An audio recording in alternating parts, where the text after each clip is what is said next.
Hello and welcome to Space Money Talks. I'm talking to Michael Ward, the Managing Director of payingtoomuch.com on the subject of Robo-Advice. So Michael, could you give me your perspective just in a general sense of what you think about Robo-Advice and where you think it's heading? Well, I think Robo-Advice is going to be a long time before it reaches its potential, mainly because I've got this issue about can advice be given by a robot as opposed to a human being. I do think the general public actually expect advice to be given by a person. So I think there is an opportunity to give robo guidance and then refer into an advisor to finish it off. But I don't think that robo advice on its own is going to stand on its own 2 feet. Even if technically it's possible, I just don't think the general public are going to accept it. Okay, there's some discussion that comparison sites could be one of the big areas where people benefit, one of the business types that benefit from this. What's your view? Well, again, I think comparison sites have got access to millions of customers in the way that high street IFAs don't have. So I think they could well be one of the beneficiaries of this type of technology.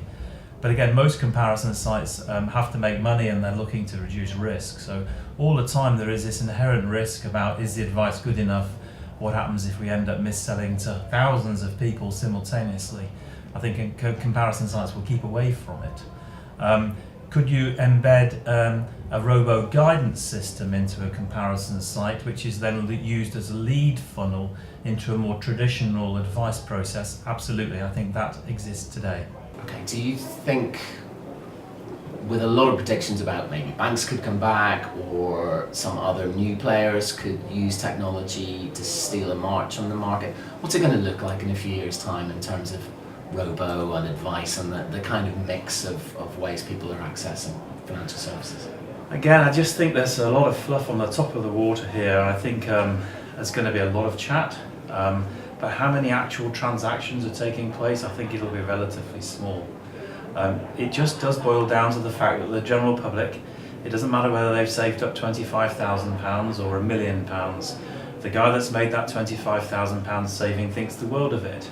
And is he actually going to trust the click of a mouse?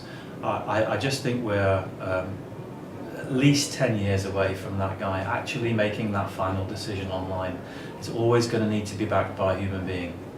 And is some of the secret going to be working out how to properly use social media, to use marketing, to use advertising? Like, that's something you must do already in your business. So is there something that's a trick or just a way of doing things that might... Well, if we look at the online landscape now, there is no end of websites that will help you to make investment decisions, or at least inform you of what the investment market is doing.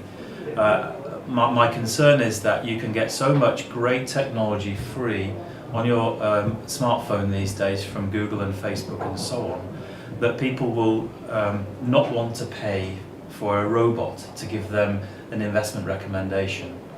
So going forwards, I think that it's going to be brand that matters. So if we've got 100 websites out there all capable of giving you an investment decision, it's going to be the one that's got the LV logo or the Barclays Bank or the Hargreaves Lansdowne logo. Those are the ones that are going to get trusted.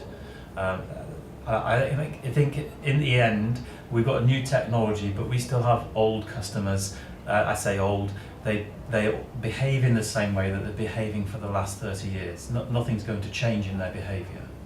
Thank you, Michael, for talking to Space Money Talks today. Thank you very much.